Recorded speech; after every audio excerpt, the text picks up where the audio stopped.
अस्सलाम वालेकुम नाज़रीन, दिन भर की अहम खबरों और तज्जियों के साथ आज 7 बजे में मैं हूं आपके साथ आसमा इकबाल। नाज़रीन, वफाक नहीं बल्कि पूरी दुनिया अफगानिस्तान में दहशतगर्दों की मौजूदगी पर उंगलियां उठाती दिखाई देती है।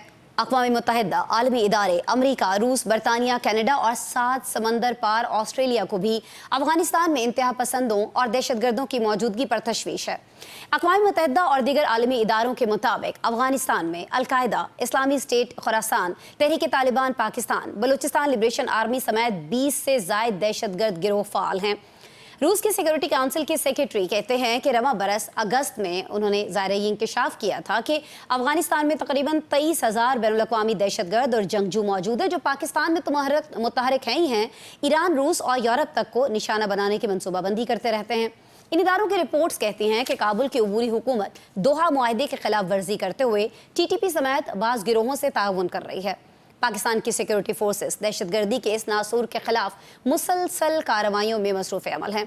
गुज़श्ता रोज़ भी वज़ीर आला KP के आबाई इलाके डेरा इस्माइल खान में एक इंटेलिजेंस ऑपरेशन हुआ जिसमें 2 खुदकुश बमबारों समेत 7 दहशतगर्दों को हलाक कर दिया गया, जिनमें 3 अफगानिस्तान के शहरी निकले। एक तरफ तो नाज़रीन ये सारी सूरत हाल है और दूसरी जानिब खैबर पख्तूनख्वा के दिल में अभी भी काबुल के लिए मोहब्बत के जमजमे बहते दिखाई देते हैं। अडयाला से लेकर पेशावर तक सब इस पर मुत्तफिक हैं कि पाकिस्तान के अमन, तरक्की और खुशहाली की राह में बारूदी सुरंगें बिछाने वाले यही गिरोह हैं, लेकिन PTI का कहना है कि इनके लिए रेड कारपेट बिछाया जाना चाहिए। आज भी KP के हुकूमत के तर्जुमान और पार्टी के बाअसर रहनुमा बैरिस्टर सैफ ने सऊदी अरब की तर्ज का अफगानिस्तान से दिफाई मुआहदे का मुतालबा किया है, यानी जिस सुराख से डसा जा रहा है वहां उंगली निकाल कर नाक घुसेड़ दी जाए।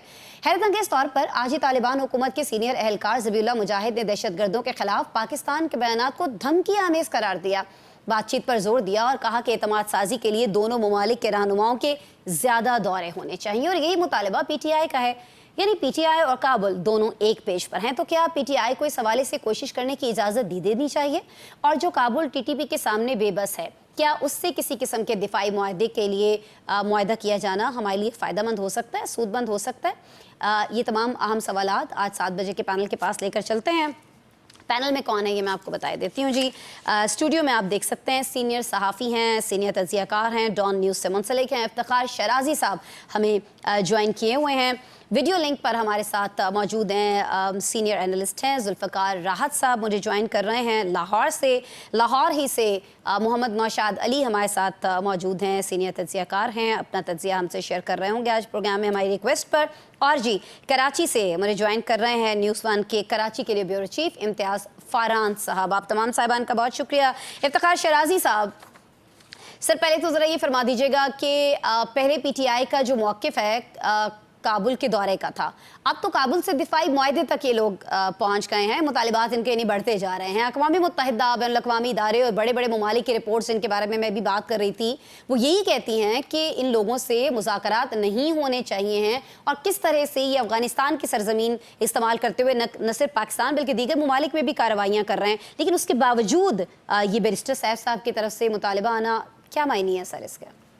देखिए, बहुत शुक्रिया आसमा। अब इनफैक्ट बड़ा पेचीदा मसला है और कई दहाइयों पे मुहित ये प्रॉब्लम है, ये कोई आज का नहीं है।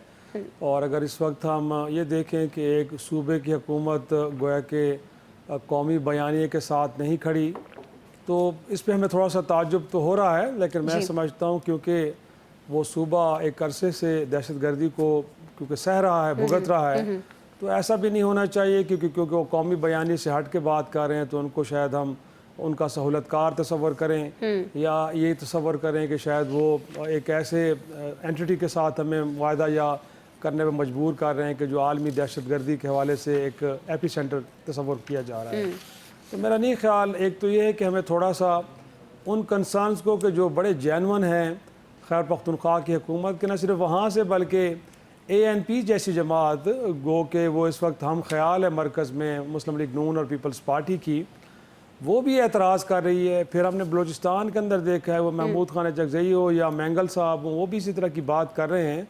तो ये सारे स्टेक होल्डर्स हैं, इनको ज़रूर सुनना चाहिए और फिर उसके बाद हमें आगे बढ़ना चाहिए। एक तो मामला ये है।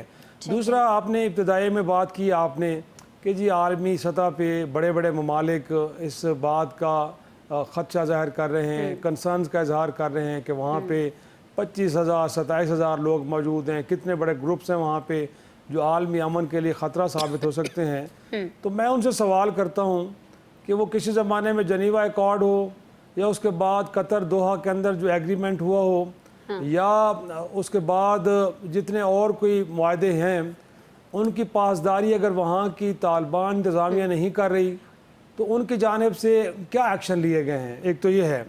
दूसरा, मैं ये जानना चाह रहा हूँ अमेरिका जैसे मुल्क से कि जब पाकिस्तान बार बार ये बात कर रहे हैं कि आप $7.5 अरब का यहाँ पे असला छोड़ के चले गए और हमें उसी असले के ज़रिए निशाना बनाया जा रहा है, तो आप हमारी बात नहीं सुनते।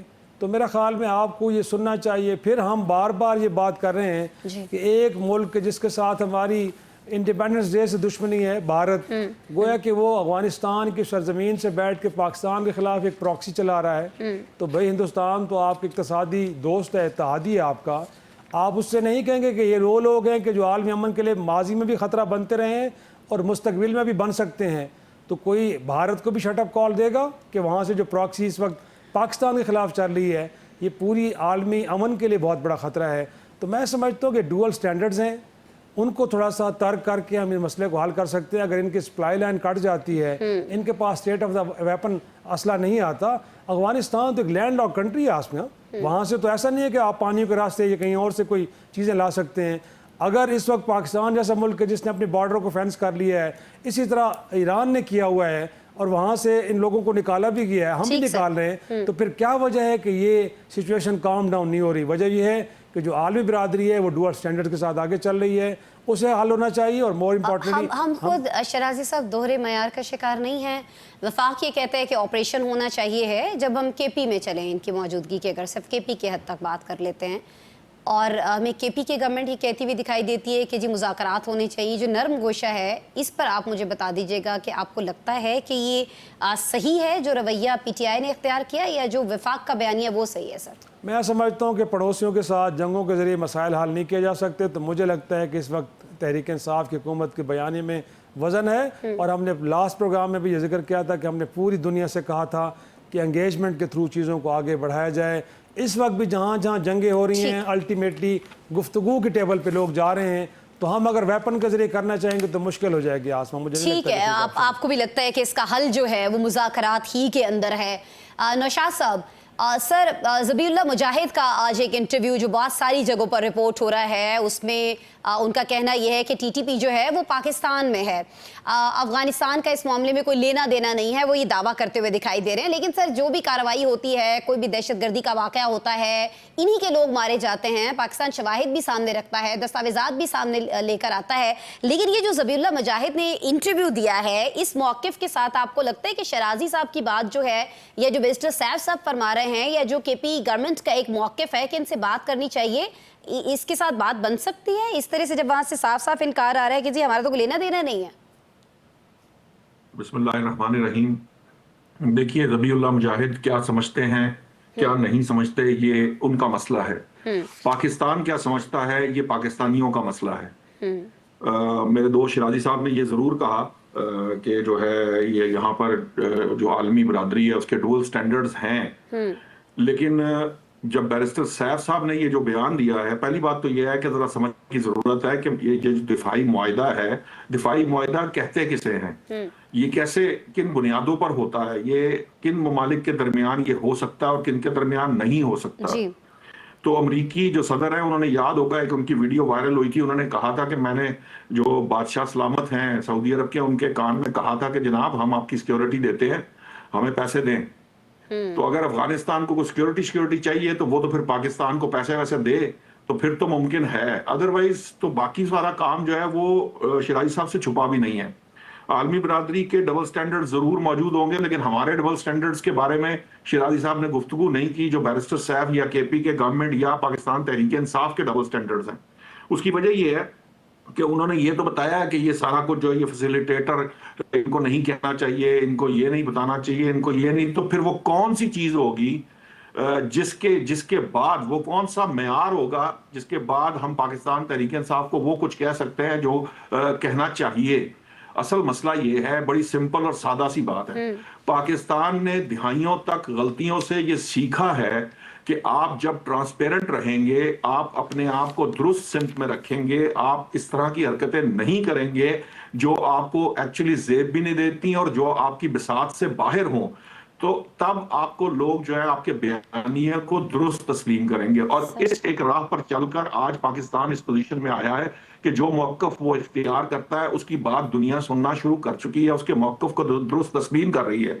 अगर डबल स्टैंडर्ड ना हो तो फिर ही लोग जो है वो बात तस्लीम करते हैं, क्योंकि आप सच पर खड़े होते हैं और उसके फैक्ट्स एंड फिगर्स मौजूद होते हैं जो कि दुनिया ने दिए हैं। प्रॉब्लम क्या है? टीटीपी यकीनन पाकिस्तान में मौजूद होगी, लेकिन ये यहां लाई गई है, ये यहां से इनको भगा दिया गया था। शिराजी साहब को भूल गया कि ये जो जितने भी साहिबान हैं टीटीपी के, ये यहां लाए गए हैं। जो ज़बीउल्लाह मुजाहिद साहब फरमाते हैं तो ये भूल जाते हैं कि ये जो टीटीपी के लोग हैं, इनको फैसिलिटेट कहां से किया जा रहा है। ये भाग कर जाते हैं तो कहां जाकर छुपते हैं, ये इनको टेक्नोलॉजिकल सपोर्ट कहां से आती है, इनको जो इक्विपमेंट की सपोर्ट कहां से आती है, इनको फाइनेंशियल स्ट्रीम कहां से मिलती है। ये सारा कुछ उन्हें अफगानिस्तान की सरजमीन से मुहैया किया जाता है और उसके पीछे भारत होता है। ये फैक्ट्स वो फैक्ट्स है जिसे अब डिनाई नहीं किया जा सकता। अक़वाम मुत्तहिदा की जब आपने बात की थी, अक़वाम मुत्तहिदा ने क्लियरली बताया था कि टीटीपी ने यहां पर बीएलए से लेकर तमाम जो सॉरी, आपने चूंकि अपनी गुफ्तगू के दौरान 2 दफा शराजी साहब का नाम लिया, तो एक तो मैं चाहूंगी कि जब आप कंप्लीट कर लें, मुकम्मल कर लीजिए अपनी बात, तो उसके बाद मैं शराजी साहब की तरफ जरूर जाऊं। लेकिन मैं यहाँ जरूर ऐड करना चाहूंगी, अगर आपने मिस कर दिया तो शराजी साहब ने ये कहा है कि दोहरा मयार है आलमी बरादरी का। अगर वो ये कहते हैं कि अफगानिस्तान की सरजमीन पाकिस्तान समेत मुख्तलिफ ममालिक के खिलाफ इस्तेमाल होती है, तो शराजी साहब ने ये फरमाया कि उनको ये देखना चाहिए कि इसको इस्तेमाल कौन करवाता है, और उस वक्त शराजी साहब ने भारत का नाम लिया है। नहीं, मैं उसकी बात नहीं मैं कह रहा था। मैंने तो शराजी साहब के उस दोहरे मयार की बात ये की थी कि वो आलमी ताकतों का दोहरा मयार यकीनन वो होगा, अपनी जगह मौजूद है। उस तरह हमें भी देखना चाहिए कि हमारे यहाँ पर दोहरा मयार कहाँ कहाँ है।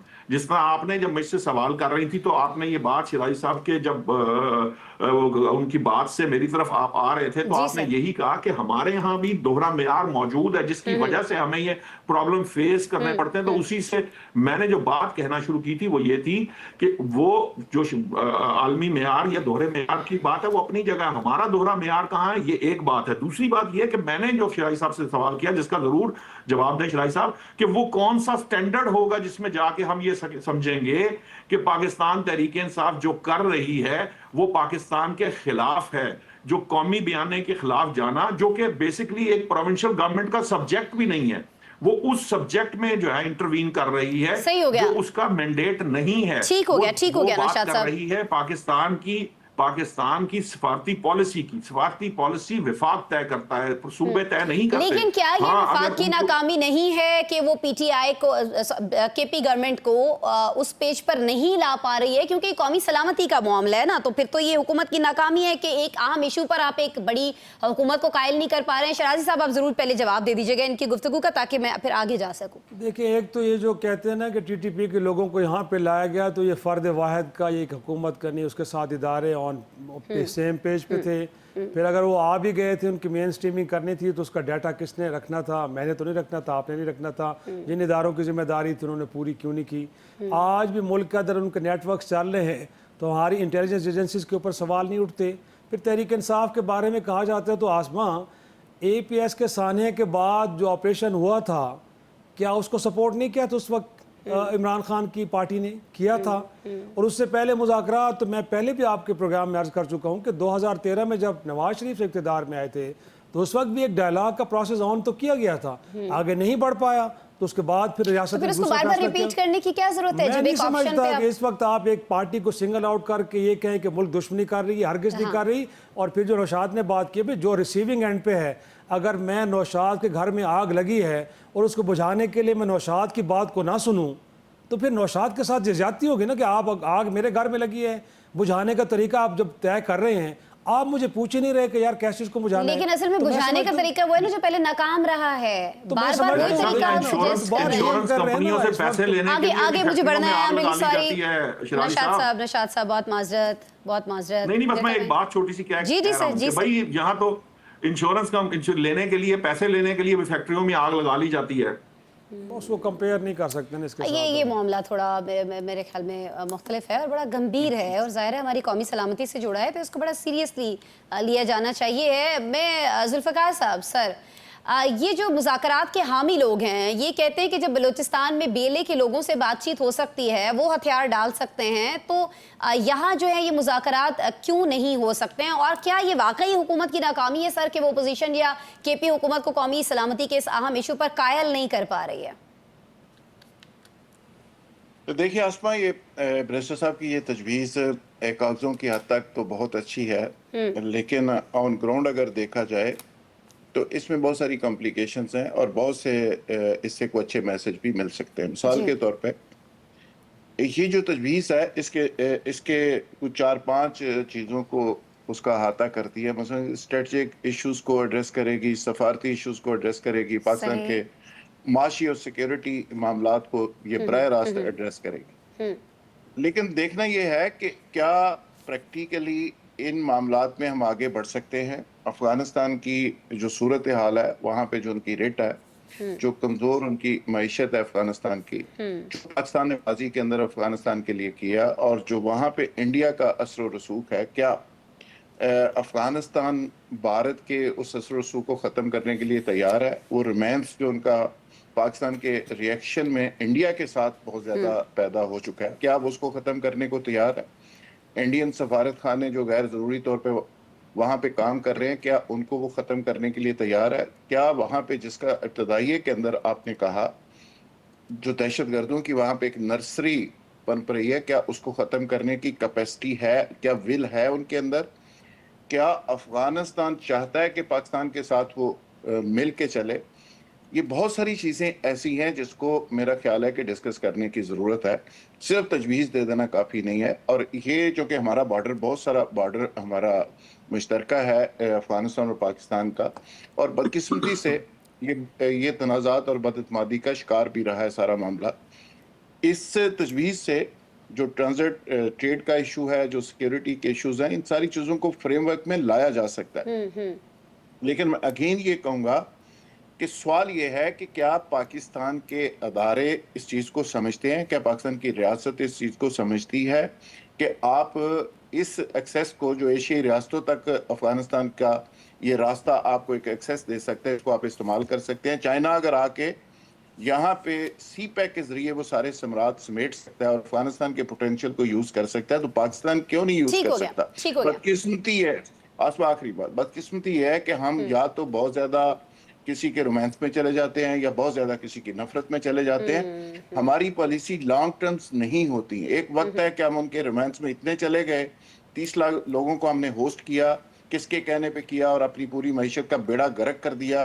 फिर दूसरी साइड पे जाते हैं तो फिर दूसरी इंतहा में चले जाते हैं। तो मेरा ख्याल है कि अल्टीमेटली अफगानिस्तान के साथ आपको बैठना पड़ेगा। ठीक हो गया। और अफगानिस्तान की डेप्थ और उनकी जो स्ट्रेटजिक इम्पोर्टेंस है, मेरा ख्याल है उसका फायदा पाकिस्तान अगर थोड़ी अदराक से काम ले तो उठा सकता है। ठीक है जी, ये इदराक किस तरह से हो सकता है, खासतौर पर इम्तियाज़ फरहान साहब, ऐसे वक्त में जब हम जानते हैं कि अफगानिस्तान की सूरत हाल पर सलामती काउंसिल के इजलास के अंदर पाकिस्तान और चीन दोनों ये कहते हैं कि जी BLA को दहशतगर्द करार दिया जाना चाहिए है, मुतालिबा किया जा रहा है इनकी जानिब से। लेकिन दूसरी तरफ तहरीक इंसाफ की जानिब से मुज़ाकरात की बात की जाती है, जो लोग रियासत के खिलाफ काम कर रहे हैं उनके साथ। तो आपको नहीं लगता कि ये जो मुतालिबा है पाकिस्तान के मौक़िफ़ को आलमी सतह पर कमज़ोर कर रहा होगा? PTI जो कह रही है वो पाकिस्तान के आलमी सतह पर जो मौक़िफ़ है दहशतगर्दी के खिलाफ, उसको कहीं ना कहीं कमज़ोर कर रहा होगा सर? बिस्मिल्लाहिर्रहमानिर्रहीम। जब मिशन नूर होता है, 20 सितंबर का डेट तयन किया जाता है, तो पूरी दुनिया में इस्लाम का मौक़िफ़ कमजोर करने की नाउज़ुबिल्लाह कोशिश होती है। तो उस पर हम बात ही नहीं करते। हम तो कहते हैं जनाब, उस पर भी इफ़ और बट के साथ बात करते हैं, एहतियात के साथ बात करते हैं, कहीं कोई मौसूफ नाराज ना हो जाए। देखिए, इस वक्त जो ये आई है एक KPK के एक एडवाइजर की, जो मुशर्रफ गवर्नमेंट में भी रहा, जो MQM का सेनेटर रहा, अब वो PTI के साथ है। PTI का वो सेनेटर, वो स्पोक पर्सन है जिसको अलीमा खान तस्लीम नहीं करती, वो कहती है मुझे नहीं मिलने दिया जाता। बैरिस्टर सेफ साहब मिल लेते हैं उनके, और अली अमीन गंडापुर मिल लेते हैं। उस बंदे की तरफ से तजवीज आई है, जो कि मैं, हो सकता है मेरी राय से इख्तिलाफ हो, मैं नहीं समझता कि वो कोई स्टेक होल्डर है, मैं नहीं समझता कि कोई वो इतना बड़े पर्सनालिटी है कि उसकी एडवाइस के ऊपर इस तरह से बात की जाए। और जुल्फकार राज साहब ने जो बात की बिल्कुल ठीक है कि भाई एक हम अपने अपने मफादात को देखेंगे, आलमी मफादात के ऊपर ब्लेम नहीं करेंगे कि जनाब पूरी दुनिया का आलम का जो है दोहरा रवैया है। तो भाई अपने रवैये की बात करें। हमारे घर में आग लगी है ना, तो अगर मेरे घर का मकीन हूं मैं, जो आग बुझाने आया है वो समझता है कि घर की आग ऐसे बुझेगी, घर का मकीन कह रहा नहीं वहां पे मेरा सामान रखा है, वहां पर आपने पानी नहीं फेंकना, वहां पे आपने वो नहीं करना है, तो आप इस तरह से वॉल न करें, इधर से दीवार न तोड़े, तो नहीं चलेगी, घर के मकीन की नहीं चलेगी। जो आग बुझाने आया है वो जो तरीकेकार समझेगा वो उसके ऊपर बात होगी। ये तजवीज एक एडवाइजर की आई है, हम उसको एक गुफ्तगू कर रहे हैं कि अफगानिस्तान की जबीउल्लाह साहब की तरफ से तो धमकी आई है, वो ये कह रहे हैं कि जो हमारे जो बात कर रहे हो आप हमें धमकी दे रहे हो। इम्तियाज फरान साहब, आपको नहीं लगता कि जो घर का मकीन है वो घर के मामलात को ज्यादा अच्छे तरीके से समझता है? समझता है, लेकिन जब उसके घर लेकिन में सुननी आग नहीं लग है गई है, घर में आग लग गई है, उसके घर में अफरा तफरी है, तो फैसला मैं जरगे पे लेके जाते हैं। मैं और आप घर का फैसला जो रिश्तेदारों का भी होता है, आपस के खानदान का भी होता है, तो उसका फैसला फिर भी बाहर वाले करते हैं। वो कहते हैं आप गलत हो आप सही हो, घर वाले की नहीं मानी जाती सिर्फ। और दूसरा ये भाई मेरे आप पानी गलत जगह पे फेंक रहे हैं ना, आग और ज्यादा शोले बुलंद हो रहे हैं। प्रॉब्लम ये है आप भी ऐसी इफर बट में बात कर रहे हैं। शराबी साहब पाकिस्तान पहले, कोई नहीं पीटीआई कोई इम्तियाज। अच्छा तो ठीक है ना, चले अगर आप किसी के घर के अंदर भी इस तरह से और आप समझते हैं कि आप ज्यादा एक्सपर्ट हैं तो आप फिर उसको समझाने की कोशिश करते हैं, ये तो आप खुद फरमा रहे हैं ना। तो अभी केपी गवर्नमेंट को इस पर समझाने की कोशिश कहाँ की गई? क्या करेंगे आप? ये जो अबूरी हुकूमत है ये दोहा कॉन्फ्रेंस के बाद कायम हुई है ना, जो कतर में एक डायलॉग हुए थे, उसका सहूलतकार कौन था? उस वक्त की हुकूमत थी या नहीं थी? वरना क्या अमेरिका को यहाँ पे लाने वाला कौन था?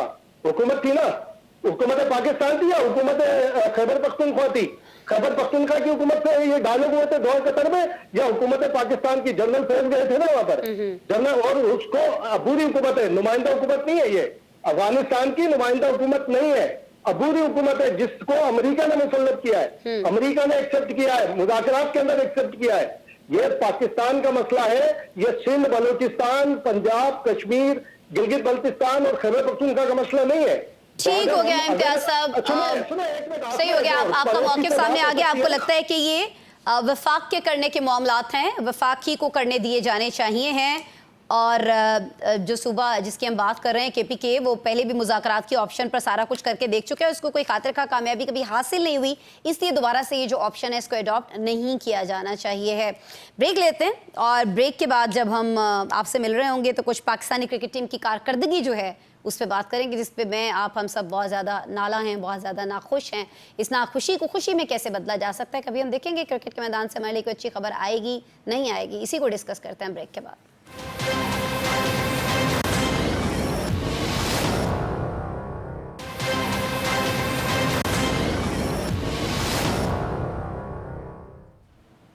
वेलकम बैक जी। कुछ बात एशिया कप की, जिसमें पाकिस्तानी क्रिकेट टीम की हस्बे साबिक कारकर्दगी ने तमाम पाकिस्तानियों को शदीद मुश्तिल कर रखा है।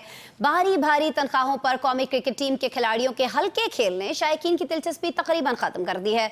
दोनों टीमों के दरमियान 14 T20 मैचेस में से सिर्फ 3 में पाकिस्तान ने कामयाबी हासिल की और 11 में कौमी क्रिकेट टीम के खिलाड़ी मुंह लटकाए बाहर आए। होता ही आ रहा है कि कभी बॉलिंग बौखला जाती है, कभी बैटिंग घबरा जाती है और फील्डिंग तो हमेशा ही लंगड़ा कर चलती है। कल कुछ सुख का सांस लिया था कुछ लोगों ने कि शुरू के 10 ओवर्स में बल्लेबाजों ने कुछ हाथ दिखाए, लेकिन इसके बाद वही तू चल में आया और फिर हमारी बॉलिंग भारतीय बल्लेबाजों को बांधने में बिल्कुल नाकाम रही। इस नाकाम टीम के नखरों का हाल ये है कि पीसीबी ने क्रिकेट के 3 फॉर्मेट्स के लिए इन शहजादों को फील्डर्स के लिए अलग, बैटिंग के लिए अलग और बॉलिंग के लिए अलग कोच दे रखा है। 7.5 लाख से 30 लाख रुपए माहाना तक तनख्वाहें वसूल करने वाले इन खिलाड़ियों को स्पोर्ट्स साइकोलॉजिस्ट और मोटिवेशनल स्पीकर्स की खिदमत भी हासिल हैं, जो इनका हौसला बढ़ाते रहते हैं, लेकिन सारे जतन करके देख लिए कारकर्दगी बढ़कर नहीं दे रही। कल तो मोहसिन नकवी साहब भी हौसला बढ़ाने के लिए खुद दुबई जा पहुंचे थे, लेकिन उनकी मौजूदगी भी कुछ काम नहीं आ सकी। क्रिकेट को किसी की नजर लगी हो या ना लगी हो, खिलाड़ियों की अपनी परफॉर्मेंस पर अब सबकी नजर है, लेकिन ये परफॉर्मेंस कहीं दिख ही नहीं रही है। सवाल वाज़ेह है कि क्या क्रिकेट भी हॉकी की राह पर चल पड़ी है? क्या कौमी क्रिकेट टीम को बचाया जा सकता है? ढेरों सहूलतों के बाद इन नाकामियों का जिम्मेदार कौन है? और ये भी कि पीसीबी में स्याह सफेद के मालिक बोर्ड चेयरमैन मोहसिन नकवी खुद जिम्मेदार क्यों नहीं हैं? और जब खुद उन्हें एहसास नहीं हो रहा, बहुत सारे लोग और उनको एहसास दिला रहे हैं, उसके बावजूद वो ये चीज़ क्यों समझ नहीं पा रहे हैं। शराजी साहब, सवाल मैंने सारे आपके सामने रख दिए हैं सर, जवाब आपके पास कुछ हो तो प्लीज़। बस एक लंबी दास्तान है, अब कहाँ से शुरू की जाए, उसको कहाँ पे ख़त्म किया जाए। तो मेरा ख्याल में इस पे तो कई प्रोग्राम्स चाहिए कि इस मुल्क में क्रिकेट का क्या हाल है। वो खेल के जो 92 में वसायल ना होते हुए वर्ल्ड कप हमने जीता, हमने चैम्पियंस ट्रॉफी जीती, हम T20 के भी वर्ल्ड चैम्पियन बने।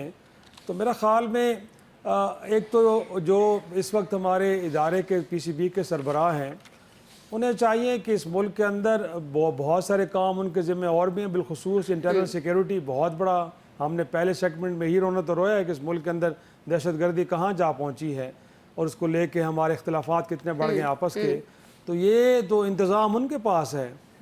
तो मैं समझता हूँ कि इतनी बड़ी जिम्मेदारी जब आपके पास है तो क्या ज़रूरत है आपको कि आप PCB के चेयरमैन भी बन बैठे हैं, आप एशियन क्रिकेट काउंसिल के भी प्रेसिडेंट बन बैठे हैं, और फिर आप खिलाड़ियों से तो कहते फिरते हैं ये जो आपने कहा ये बात कि जी अगर कारकर्दगी नहीं होगी तो फिर कोई इनामात भी नहीं मिलेंगे। तो मेरा सवाल तो आपसे है कि जब से आप जाएगा, यही कहा था जी मेरा सवाल तो आपसे भाई मेरे कि आपकी कारकर्दगी क्या है। कभी आप कप्तान बदल देते हैं, कभी आप कोच बदल देते हैं।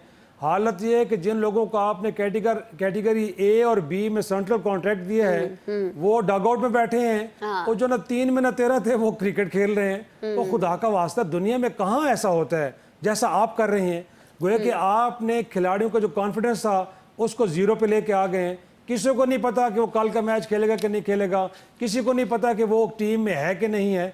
जब ये आलम होगा तो फिर मेरे ख्याल में उसके बाद अगर आप तवक्को रखें कि ये टीम एक यूनिट की शक्ल में जाएगी और मुखालिफ टीम के ऊपर हावी हो जाएगी, ये मेरे ख्याल में ख्वाहिशात तो हो सकती हैं।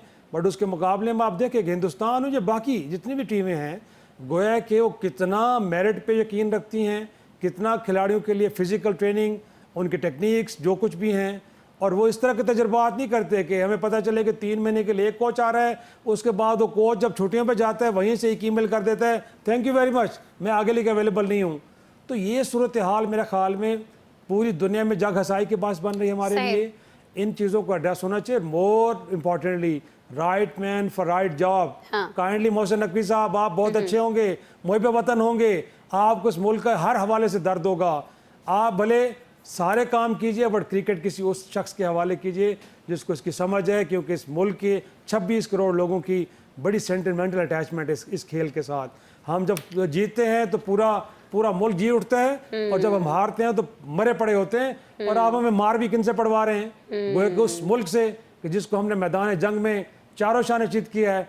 आज वो खड़े होकर कैसे हमारा मजाक भी उड़ाते हैं और किस तरह वो सियासी गुफ्तगू करते हैं, और फिर सियासी गुफ्तगू का आपके पास कोई जवाब नहीं है। खिलाड़ी कहीं कहीं दे पाए तो दे पाए, वरना आपकी स्ट्रेटजी तो ये आपको समझ नहीं आती कि करें क्या। तो मैं समझता हूँ कि वहाँ पे सरबराह को तब्दील करने की ज़रूरत है।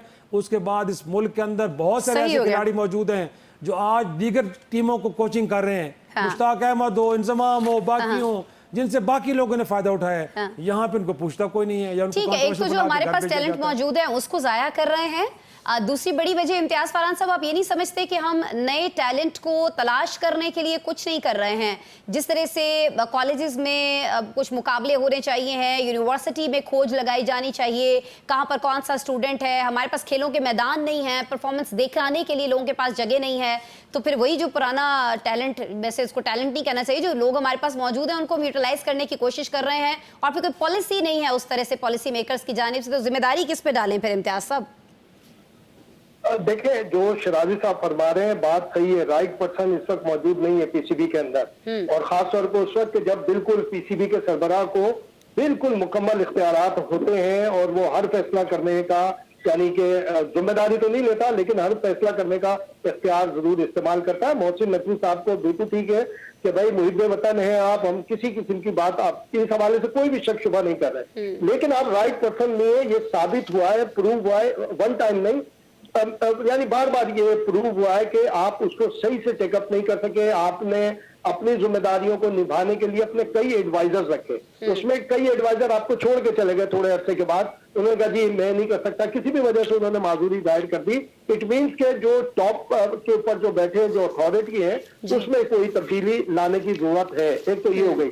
दूसरी ये हो गई कि देखें ये बात आपने सही की है, यूनिवर्सिटीज से और हमें डिपार्टमेंटल जो हमारी क्रिकेट थी किसने बंद की थी। अब इसमें बात करते तो फिर होता है हम पर्सनल शायद किसी को तनकीद का निशाना बना, पीटीआई ने बंद की थी ना, जो इमरान खान साहब जिनके बारे में ये था कि वो क्रिकेट को बहुत ज्यादा प्रमोट करेंगे अपनी हुकूमत के दौर में, उन्होंने आते ही डिपार्टमेंटल क्रिकेट बंद कर दी। उन्होंने आते ही जो फैसिलिटेशन थी जो क्रिकेटर्स की जो इलाके में होते थे, डिस्ट्रिक्ट लेवल पे होते थे, जैसे बोरेवाला से आ गया कोई या कहीं से जो इतने बड़े बड़े क्रिकेटर हमारे पास आए, वो सारी उस जगह की क्रिकेट बंद कर दी थी।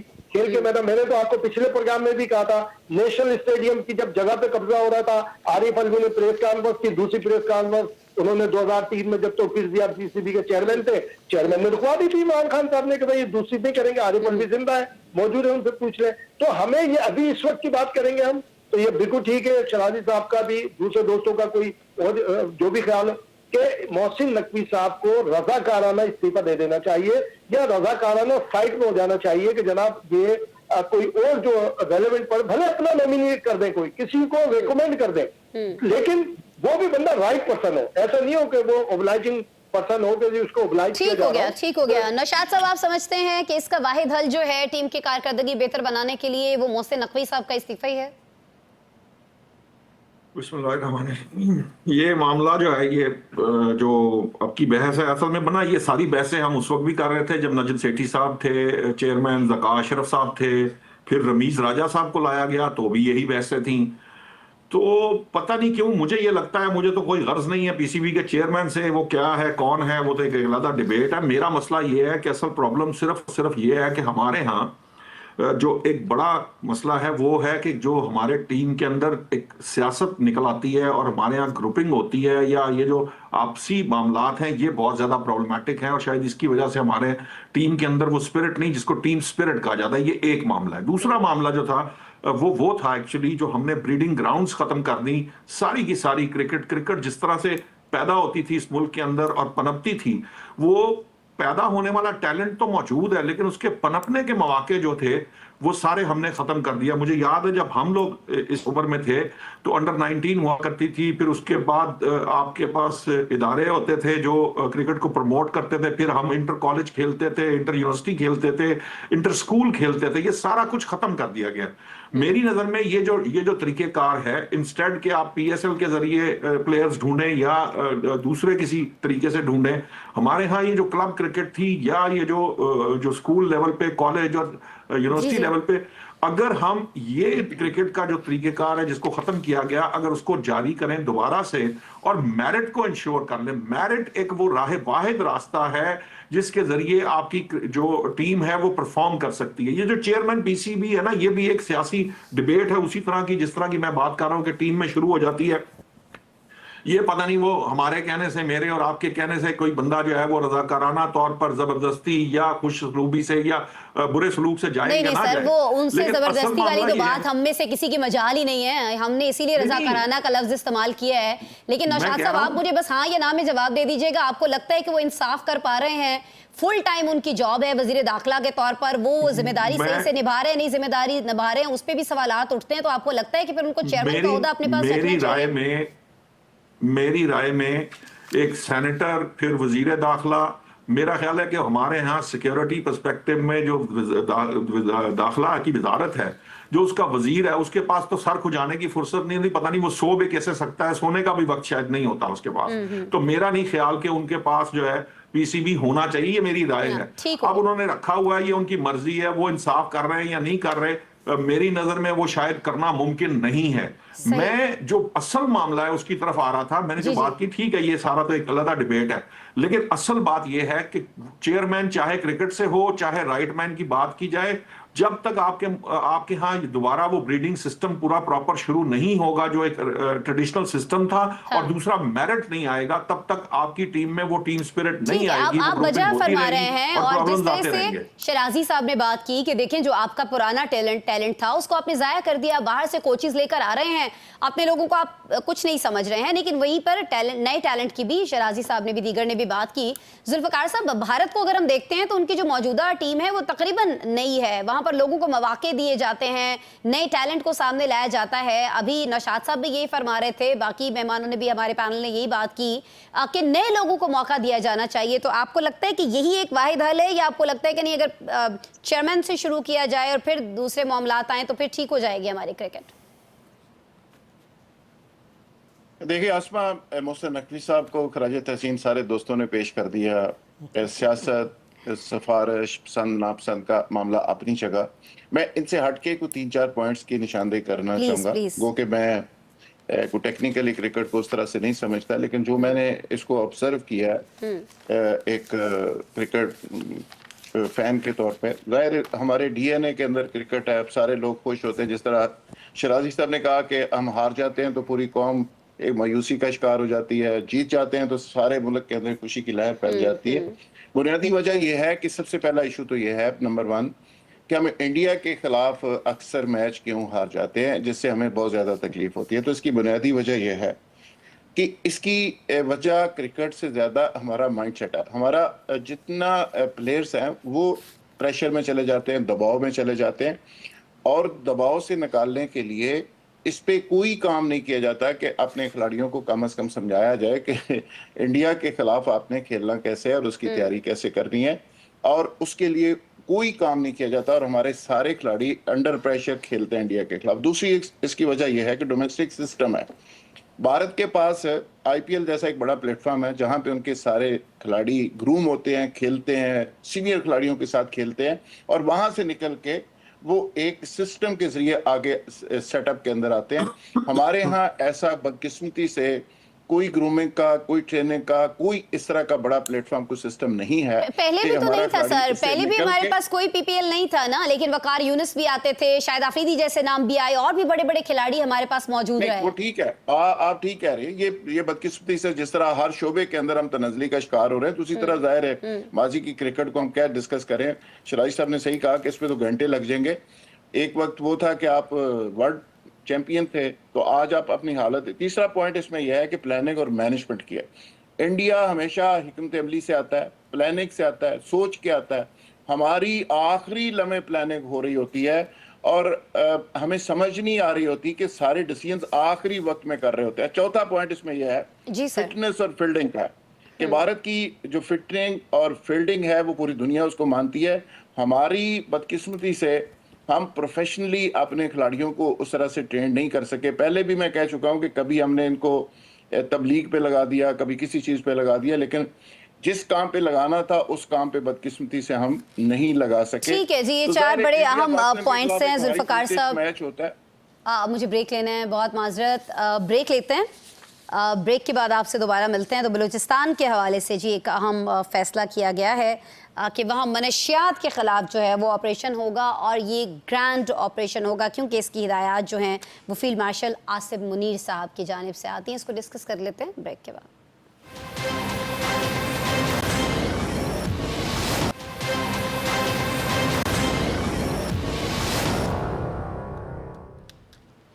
वेलकम बैक जी। कुछ जिक्र कर लेते हैं बलूचिस्तान में मनशियात के खिलाफ ऑपरेशन का। फील्ड मार्शल आसिफ मुनीर की हिदायत पर एंटी नारकोटिक्स फोर्स ने बलूचिस्तान में पोस्त की फसलें तल्फ करने का आगाज कर दिया है। साथ ही मनशियात की पैदावार और स्मगलिंग में मुलव्वस जो नेटवर्क्स हैं उनके खिलाफ भी कार्रवाइयों में तेजी आ चुकी है। इंटेलिजेंस इदारों की जानिब से मनशियात के नेटवर्क्स और दहशतगर्दों की गठजोड़ के रिपोर्ट्स के बाद सिक्योरिटी फोर्सेज को स्पेशल टास्क दिया गया है। बलूचिस्तान में पोस्त के काश्तकारों, मनशियात फरोशों और दहशतगर्दों का जो गठजोड़ है उसके लिए हुकूमत के लिए ज़ाहिर एक बड़ा मसला था। अब एक रिपोर्ट ये कह रही है कि मनशियात अफगानिस्तान से बलूचिस्तान के जरिए ईरान, चीन, यूरोप और जनूबी एशिया स्मगल होती हैं, और कलदम Balochistan liberation army Pashtun belt में टीटीपी इसके बेनिफिशरीज हैं। एएनएफ ने पिछले 5 बरसों में नाज़रीन 350 गैर मुल्कियों को गिरफ्तार किया, जिनमें 190 अफगान शहरी शामिल हैं। यहाँ सबसे अहम सवाल यह है कि बलूचिस्तान में कमज़ोर हुकूमती रेट, गुर्बत, बेरोजगारी और माशी मसाइल के होते हुए ये ऑपरेशन कामयाब हो सकेगा? शराजी साहब आप कहिएगा। सर, ये अक़वाम मुत्तहिदा की एक इदारे की रिपोर्ट कहती है कि पाकिस्तान में हीरोइन की काश्त जो है वो अफगानिस्तान में काश्त से बढ़ गई है, यानी भरपूर ऑपरेशन नागुज़ीर है। ये ऑपरेशन किया जा रहा है, आपको लगता है कामयाब रहेगा? सर, पहले तो मेरे ख्याल में हमारे फील्ड मार्शल साहब को भी, सरफराज बुगटी साहब को कुछ कान से पकड़ के समझाना चाहिए था कि भाई मेरे, आप इस सूबे के चीफ एग्जीक्यूटिव हैं और आपके सूबे के अंदर गोया के लोग काश्त पोस्ट की कर रहे हैं, तो आप क्या कर रहे हैं वहाँ पे? वहाँ की ज़िले इंतज़ामिया क्या कर रही है? वहाँ के इंटेलिजेंस इदारे ये सब कुछ देखते रहे हैं कि हमें यूएन ने बताया हज़ारों मील दूर बैठ के कि आपके मुल्क के अंदर पोस्ट की काश्त हो रही है। और इस वक्त आसमा पाकिस्तान के साथ 100 से ज़ायद ममालिक के जो मुआहदे हैं वो सिर्फ इसी मद में है कि मंशियात की ट्रैफिकिंग को कैसे रोका जाए। तो हमारे लिए बहुत बड़ा लम्हा फ़िक्रिया है, इसमें कोई शक नहीं है कि ये सारी के सारी रकूम दहशतगर्दी के लिए इस्तेमाल होती हैं। ये वो कालादम तंजीमें, वो मिलिटेंट्स, वो दहशतगर्द इस्तेमाल करते हैं और इन्हीं के जरिए अपनी फंड रेजिंग करते हैं। तो बेहतर ये होगा कि इस मामले के ऊपर वंस फॉर ऑल और बड़े एग्रेसिवली, गोया कि मैं तो समझता हूँ इसकी क्लोज मॉनिटरिंग वो खुद करें, हफ्तावार इसके ऊपर वो रिपोर्ट लें कि क्या प्रोग्रेस हुई है। ऐसा ना हो कि फिर जिला इंतजामिया आई वॉश करके बता दे कि सब कुछ अच्छा हो गया है लेकिन पता चले कि वहाँ पे सब कुछ चल रहा है। तो मेरा ख्याल में इसको तो बड़ा एग्रेसिवली एड्रेस करना चाहिए, एग्रेसिवली इसको एड्रेस करना चाहिए है। लेकिन आपको लगता है जुल्फकार राहत साहब के बलूचिस्तान में जो कमजोर हुकूमती रेट है, आज जिस हवाले से हम बहुत ज्यादा बात करते हैं, डिस्कस कर रहे होते हैं, वो इस ऑपरेशन की राह में रुकावट नहीं होगी सर? देखिए आसमा, ये बड़ा ही गंभीर और बड़ा खौफनाक मसला है। ये मसला सिर्फ अब अफगानिस्तान या बलूचिस्तान तक नहीं रहा, ये हमारे स्कूल, कॉलेजेस और यूनिवर्सिटीज़ के अंदर ये लानत इस कदर फैल गई है कि पंजाब के अंदर कई यूनिवर्सिटीज़ के अंदर ऑपरेशन हुआ और पाकिस्तान के हसास अदारों ने उसमें हिस्सा लिया और इतनी खौफनाक किस्म की इफ़ेक्ट सामने आए कि वो यहाँ पे डिस्कस नहीं किए जा सकते। और मुझे खुद एक हसास अदारे के एक इम्पोर्टेंट आदमी ने कहा कि आजकल हमने कैंपेन चलाई हुई है कि हम मुख्तलिफ तालीमी इदारों के अंदर बाकायदा तौर पे हमने लोग वहाँ पे डिप्यूट किए हुए हैं। और उसने कहा कि खौफनाक हद तक पाकिस्तान के जो अलीट क्लास के अदारे हैं, आम यूनिवर्सिटीज़ हैं, वहाँ पे ये लानत पहुँच चुकी है। तो सवाल ये है कि अफगानिस्तान से एक चीज़ चलती है, वो कराची में भी पहुँच जाती है 10, 15, 20 चौकियों को क्रॉस करके, बलोचिस्तान से चलती है लाहौर में भी पहुँच जाती है और टनों के हिसाब से, मनों के हिसाब से पहुँच जाती है। ANF जिसको UN फंड करता है, जिसकी ड्यूटी यही है, तो उस पे जाहिर है वो काम तो अपना कर रहे हैं। लेकिन पिछले 2024 में सिर्फ अफगानिस्तान के अंदर 433 टन यानी 2024 में हीरोइन और कोकीन वहां पे उसकी प्रोडक्शन हुई है। अब सवाल ये है कि ये तो कालदम जितनी तंजीमें हैं, जितने टेररिस्ट हैं, जिस तरह शराजी साहब ने कहा कि ये सारा पैसा उनके इस्तेमाल होता है, टेररिज्म में इस्तेमाल होता है, उनके लिए तो ये बड़ा ज़बरदस्त एक ऐसा काम है कि वो थोड़ी सी उसकी प्रोडक्शन करते हैं, करोड़ों रुपए जेब में डाल लेते हैं। और सबसे बड़ी चीज़ ये है कि जो बॉर्डर्स हैं आपके, अफगानिस्तान का बॉर्डर है, बलूचिस्तान के मुख्तलिफ साइड्स के बॉर्डर्स हैं, ईरान का बॉर्डर है, इंडिया के अंदर बॉर्डर के ऊपर ड्रोन्स के साथ इसकी स्मगलिंग हो रही है, बलूचिस्तान के अंदर कई जगह पे ड्रोन्स के साथ इसकी स्मगलिंग हो रही है। जदीद टेक्नोलॉजी इसके लिए इस्तेमाल की जा रही है और जो बेनिफिशरीज हैं, अगर फोकस में आ गया तो मुमकिन है कि इस मामले को रोका जा सके, लेकिन इसको रोकना बहुत लेकिन इसके जो असबाब हैं, पहले उनका सद्देबाब करना भी बहुत ज़्यादा ज़रूरी है। और ये जो असबाब हैं, बहुत सारी जगहों पर ये बताए जा रहे हैं कि जो लोग इससे जुड़े हैं वो गुर्बत का शिकार हैं, बेरोज़गारी का शिकार हैं, इसलिए मौत के इस दफ़ा बख्श कारोबार की तरफ ये लोग माहिल हो जाते हैं। तो क्या इम्तियाज़ फरहान साहब, आप समझते हैं कि एक बार फसल तबाह करने से ये काम रुक जाएगा, या आपको लगता है कि शराजी साहब ने जिस तरह से कहा है कि ये हफ्तावार ब्रीफिंग लेनी चाहिए, रिपोर्ट तलब करनी चाहिए फील्ड मार्शल साहब को खुद, और इसकी मुसलसल निगरानी की जानी चाहिए कि काम वहाँ पर चलता रहे, ये फसलें तबाह की जाती रहें और ये सारा सिलसिला वहाँ पर बंद हो? देखिए आसमा, ये तो बिल्कुल सही बात है कि जी जब फील्ड मार्शल का हिदायत पे काम शुरू हो रहा है तो वीकली, डेली बेसिस के ऊपर होना चाहिए और सिर्फ एक पोस्ट की कास्ट खत्म करने से मामला नहीं होगा। कराची में जो लेटेस्ट जो इशू आया था, जब अरमगान केस आया था, तो उसमें ऐसे ऐसे खानदानों के नाम सामने आए जो इन्वेस्टिगेशन टीम थी कि वो बिल्कुल आप समझे कि कानों में हाथ रखते थे, वो कुछ उनके खिलाफ करने से भी कासिर थे। और अफगान पूरा एक नेटवर्क था, वो किसी गरीब बच्चे का नहीं था, किसी गरीब जो ट्रैफिकर था जो इसको इधर उधर पहुंचाता था, चाहे वो मेल हो, फीमेल हो, यूजर हो, वो कोई किसी गरीब घराने से नहीं थे, कोई सारे के सारे पोश घरानों से थे। और उनका ऐसा सिस्टम था और इतना लेटेस्ट निजाम था कि नहीं। तो अब जब फील्ड मार्शल साहब ने इसकी बात हिदायत की है, तो अब देखें इसके रिजल्ट के भी उन्हीं के ऊपर आएंगे, रिजल्ट भी उन्हीं के हवाले से डिस्कस होंगे। और ये बात बिल्कुल सही है, जब आपने अनाउंस कर दिया है तो आप न सिर्फ ये कि बलूचिस्तान की हुकूमत, बल्कि एएनएफ की भी सूबाई भी और मरकजी भी जो लीडरशिप है या जो भी अफसरान है उनके साथ भी अकाउंटेबिलिटी रखी जाए कि जनाब ऐसा हुआ क्यों, ऐसा किस तरह से हो रहा है कि इतनी इतनी चौकियां क्रॉस करके पंजाब, कश्मीर, कराची और पता नहीं पूरे मुल्क और फिर दुनिया के मुख्तलिफ ममालिक पूरा में एक वो जाता नेटवर्क है और ये नेटवर्क बहुत मजबूत है, जाहिर है। बहुत मजबूत नेटवर्क है, बहुत मजबूत नेटवर्क है और इसमें दो राय नहीं है आसमा। ये बिल्कुल शिराज साहब ने सही कहा कि जो बेनिफिशरी है वो या तो टेरर एक्टिविस्ट है या टेरर तंजीमें ठीक हैं है। या जो इस किस्म के काम करने वाले लोग हैं वही इसके बेनिफिशरी है, एक आम आदमी नहीं है। क्योंकि अगर कचरा चुनने वाला या दूसरे तो उनका जो नशा है वो ज्यादा से ज्यादा सही हो गया। टाइम इम्तियाज फरहान साहब खत्म हो रहा है। नौशाद साहब आपकी तरफ सर आऊंगी। सर ये फरमा दीजिएगा कि बाकी मसाइल अपनी जगह, बहुत ताकतवर लोग भी जो हैं वो सारे इस सिलसिले से जुड़े हुए हैं, लेकिन ये जो दूर दराज पहाड़ी इलाकों तक रसाई है, सरहदी इलाके हैं, इस ऑपरेशन के लिए एक बड़ा चैलेंज नहीं है? क्योंकि जो बहुत सारे मुश्किल दरें हैं वहां तक उगाई फसलें तल्फ करना कोई इतना आसान काम तो नहीं होगा सर?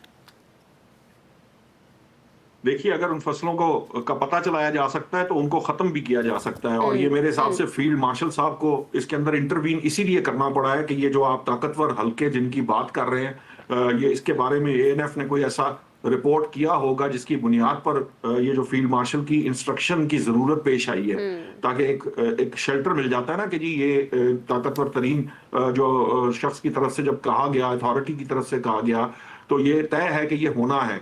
और फिर अल्टीमेटली ये जो दर्रे, ये जो जिनकी भी आप बात कर रही हैं, ये बात दुरुस्त है। आप ये देखें, मैं अमूमन कहा करता हूं कि आप अपने घर के बाहर खड़े होकर एक फायर करके देखें, मौत बाद में आती है जितनी तेजी से पुलिस आती है। ऐसा ही है। तो जो इलाके की पुलिस होती है उसके पास हर इतला होती है, वो काम करे ना करे ये अलग बात है, लेकिन पुलिस जो होती है या जो इलाके का ये निजाम है पुलिसिंग का, इनके पास हर तरह की इंफॉर्मेशन होती है। अगर ये सिंसेरिटी के साथ काम कर रहे हो, ये माफिया का हिस्सा ना हो, तो ये मुमकिन ही नहीं है। आप अपने घर की छत पर जरा पोस्ट कास्ट करके कोई देख लीजिएगा कि आप चंद दिन में पकड़े जाएंगे।